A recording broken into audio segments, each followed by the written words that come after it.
अस्सलामुअलैकुम। मोहम्मद अज़हर सिद्दीक़ अपने YouTube show के साथ प्रोग्राम के साथ हाज़िर खिदमत है। एक बात इस इशू पे, ये देखें, ये मेरा नुक्ता नज़र नहीं है, मैं आपको पहले बता दूँ। आप ये मैं बता देता हूँ, खुर्रम नवाज़ गंडापुर साहब ने मुझे स्पेशली शेयर किया और उस पर बात करने का भी कहा, तो हूबहू जो चीज़ें उन्होंने मुझे भेजी हैं वो आपके सामने पढ़ना ज़रूरी है। ये नुक्ता नज़र है उनका, मैं नहीं इत्तफाक करता उससे, लेकिन उन्होंने कहा कि डस्का के इलेक्शन में लफ्ज़ इस्तेमाल किया, क्या ये जमहूरियत है? हल्का के कुल वोट 4,94,003, डाले गए वोट 2,14,063, जो वोट ना डाले गए वो 2,79,940। नून लीग ने 22% वोट हासिल किए, PTI ने 19%, दीगर उम्मीदवारों ने 2%, जो वोट ना डाले गए वो 57% है, यानी 53% वोट डाले गए, 57% वोट ना डाले गए। अगर जमहूरियत अवाम की अक्सरियत राय का नाम है, तो अवाम की अक्सरियत ने वोट ना देखकर इस पूरे निज़ाम को यकसर मुस्तरद कर दिया है। इस मकरू निज़ाम में सिर्फ 22% धन धौंस धांधली समेत वोट लेने वाला उम्मीदवार यह दावा करेगा कि वह अवाम का नुमाइंदा है। उसकी जमात भी यही राग अलापेगी। यह जमहूरियत के नाम पर सिर्फ फ्रॉड और धोखा है। बदलेगा निज़ाम, बदलेगा पाकिस्तान। बात बड़ी ज़बरदस्त कही है उन्होंने, यानी ये बात आते हैं ना कि 22 करोड़ अवाम, ये जितने भी सियासतदान ले लें, 22 करोड़ अवाम कह रही है, और 22 करोड़ में तुम्हारे वोटों की औकात क्या है? कितने वोट डले हैं तुम्हारी फेवर के अंदर? यानी मरियम नवाज अगर नवाज शरीफ के हवाले से बात करती है, तो यहाँ यही डस्का में ही देख लें, डस्का के हवाले से कह रहे हैं कि अवाम ने मुसरफ 22% वोट डाले हैं और उन्होंने निज़ाम के ख़िलाफ़ वोट नहीं डाले। ये मजहबी जमात का एलिमेंट। उसके बाद आगे आ जाएं, आपकी बरादरी का निज़ाम, जो मरियम नवाज ने ख़ुद माना है।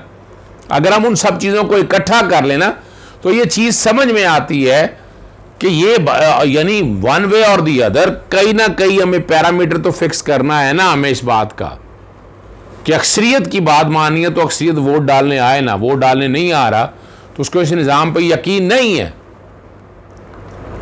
तो अक्सरियत तो इस निज़ाम पर यकीन नहीं करती है ना।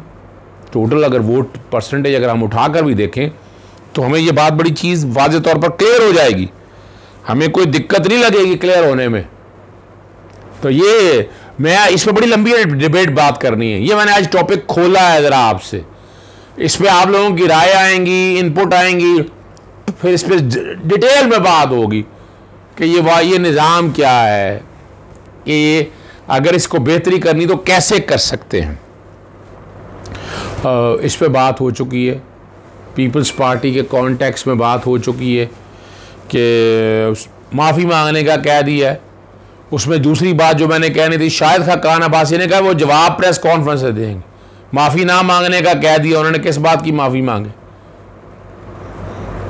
अज़हार वजू का नोटिस दिया है, वजह मालूम की है, और उसमें बाप के वोट देने की बात और बाकी वो सारी बातें उस पर वो कायम है। राना सनाउल्लाह भी कायम है। अब वो क्या कहना चाहते हैं, लेकिन यहाँ तो फैसला हो गया ना। राजा परवेज़ अशरफ, शीरी रहमान और कमरुज़्ज़मान कायरा स्टीयरिंग कमेटी से इस्तीफ़ा दे देंगे। PDM एक सियासी इत्तेहाद है, किसी कोई सियासी जमात के नहीं, किसी जमात के मातहत नहीं है, बात कह चुका हूँ। और शोकाज नोटिस देकर दानिस्ता अपोजिशन इत्तेहाद को नाकाबिल तलाफी नुकसान पहुँचाने की कोशिश की गई।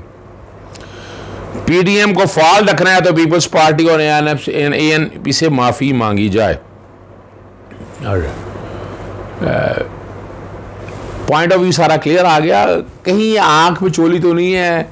आपको याद है अल्ताफ़ हुसैन भी इस तरह नाराज़ हो जाता था, फिर वो लोग आते थे मनाने के लिए, मान जाता था कि ये फॉर द टाइम बीइंग अपने आप को ख्यालात, एक दूसरे के पेट फाड़ना, सड़कों पे घसीटना, मोदी का जो यार है, वो सारी चीज़ें अब कहाँ चली गई हैं? देखना वो सारी चीज़ें कहाँ चली गई हैं, वो सारी चीज़ें कहाँ चली गई हैं, ये आपको सोचना है और ये फैसला करना है आपको कि आज जो बातें हो रही थी, जो बातें हो रही थी, वो सारी क्लैरिटी के साथ आप लोगों को समझ आ जानी चाहिए ना। कि अगर सियासी जमात का अपना एक नुक्ता नज़र है, गैर फितरी इत्तेहाद है, अगर वो चाहते हैं कि पॉइंट ऑफ व्यू क्लियर हो, तो एक ही तालाब में सारे इकट्ठे हो गए ना, कोई गंद भी है, कोई कूड़ा करकट भी है, जो भी वॉट एवर इट इज़, ये सारे इकट्ठे हो गए। अब सारे इकट्ठे होकर ये क्या कहना चाहते हैं, यानी इमरान खान के खिलाफ इकट्ठे हो गए। यानी ऐसी अपोजिशन जो हमने सारा जो मामला सारा देखा कि यहाँ बातें वो बड़ी हैं, और मैं आपके सामने पहले भी कह चुका हूँ, मैं आज फिर दोहरा देता हूँ, अंदर की बात बता देता हूँ आपको। नवाज शरीफ ने ये फैसला कर लिया है कि वो ना वफाकी हुकूमत को गिराएंगे ना सूबाई हुकूमत को, और आने दिल मतलब इस्तीफों से वो बैक पे चले जाएंगे और वो सिर्फ और सिर्फ एहतजाजी मुजाहरों की तरफ रह जाएंगे या लॉन्ग मार्च करेंगे। मैं खबर दे रहा हूँ आपको ये है, और ये बड़ी खबर है आप लोगों के लिए। ये सारा नवाज शरीफ ने फैसला कर लिया, आसफ जरदारी और बिलावल भुट्टो तो फैसला कर चुके इस्तीफे तो देने नहीं, और उन्होंने ये बड़ा जितलाया, जैसे बिलावल भुट्टो ने जितलाया कि आप लोग तो इलेक्शन ही लड़ना नहीं चाहते थे, हमारे कहने पे इलेक्शन लड़ा है आपने, तो एहसान कोई नहीं किया आपने, आप तो बाहर रहना चाहते, रह जाए बाहर, इस्तीफे दे के बाहर निकलते। तो ये तो क्रेडिट तो ले रहे हैं, और वो क्रेडिट लेना है उन्होंने अपना इस हवाले से। ये तो फैसला अब अवाम ने सोच रहे हैं कि अवाम इस लुकन छुपाई के खेल में क्या समझ पाई है। यानी जो एक दूसरे के खिलाफ लड़ाई लड़ने के लिए तैयार थे, फ्रंट लाइन पे खेलने के लिए तैयार थे, वो सारे इकट्ठे हुए, इकट्ठे होके अपने मकासद पूरे करे। अगर वो तहरीक चलाते, ये क्यों नहीं सोचते कि ये सारा भी प्री प्लान ही था, ताकि तय किया जाए कि एक पार्टी एक तरफ रहे, दूसरी इस तरफ रहे। अगर वो तहरीक चलनी थी, वो आवाम को बेवकूफ़ बनाना था, आवाम को ट्रैक से उतारना था कि देखिए हम इन असम्बलियों को मानते नहीं है, जाली असम्बली हैं, हम इलेक्शन नहीं लड़ेंगे, हम इस्तीफे देंगे, हम बाहर आ जाएंगे। लेकिन एक सियासी जमात को सामने इस तरह रखा कि वो इस तरह का एजेंडा रखे कि वो मजबूर करे, लड़ाई मार कुटाई शुरू की जाए, सामने यही बातें आए कि हम आपस में लड़ रहे हैं, लेकिन बिहाइंड द पिक्चर ये बात तय हो कि नहीं, इन असेंबलियों में भी रहना है और ये लड़ाई भी लड़नी है, और इन असेंबलियों में लड़ने बड़े तरीके से रहना है ताकि अवाम बेवकूफ़ बनी रहे, अवाम हमारी बातों को समझ ही ना पाए। ये मैं अंदर की बातें आपसे शेयर कर रहा हूं कि यहां से बड़ी क्लैरिटी है। आने वाले दिनों में आपको सारी चीजें खुलना शुरू हो जाएंगी, सारी चीजें सारे बैठे होंगे ये किसी वक्त एक जगह पर। अभी तो टूट गई, शराजा बिगड़ गया, वजह थी कि वक्त से पहले गवर्नमेंट नहीं गिराना चाहता, कोई गवर्नमेंट गिराना नहीं चाहता वक्त से पहले, लेकिन उनको अंगेज इतना करना चाहते हैं, अपना सियासी वजूद कायम रखना चाहते हैं, अवाम में जड़ें बरकरार रखना चाहते हैं। तो ये तो सियासत का घिनौना खेल है, ये जमहूरियत या सियासत के नाम पर एक घिनौना खेल है जो खेल रहे हैं सारे।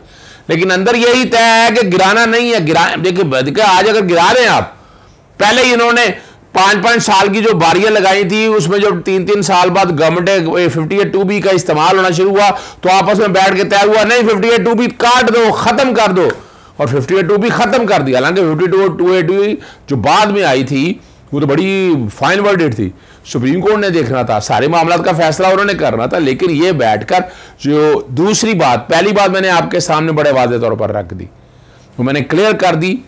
दूसरी में ये सब सियासी जो बातें आपस में मिली हुई हैं, ये सिर्फ हमें एंगेज किया जा रहा है, हमें बेवकूफ़ बनाया जा रहा है कि अब या तीसरा जो आपने एजेंडा देखा शुरू किया है ना सारा, ये कि पीपल्स पार्टी लड़ रही है, अलहदा हो गई है, इस्तीफे दे रही है, पीडीएम टूट गई है, एएनपीए पीछे हट गई है, माफ़ी मांगे, और ये सारा कुछ चलता रहेगा हमें एक दिल कराने को। और एक दिन सारे शाम में ये इकट्ठे बैठे होंगे, फिर क्या कहेंगे, शायद इसी का नाम है पाकिस्तान में, शायद इसी नाम इसी वजह से तो बदनाम है।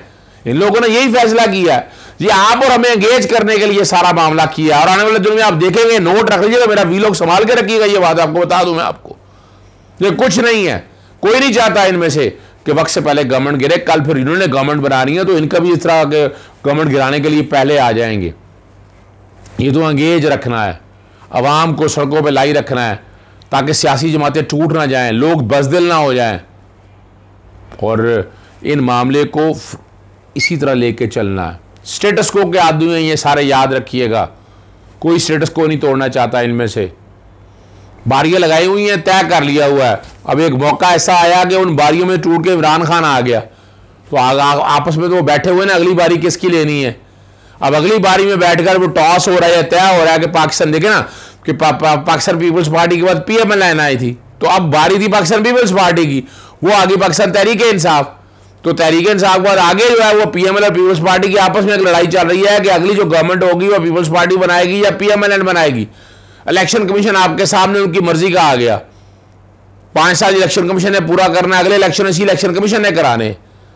तो ये इलेक्शन कमीशन जो है ना, वो सियासी जमातों ने जिन्होंने आगे आगे आना है, जो मुकमका या मिली भगत है, जो चार्टर ऑफ डेमोक्रेसी के नाम पर बेवकूफ़ बनाया जा रहा था, वो अब ये सारा मामला चल रहा है।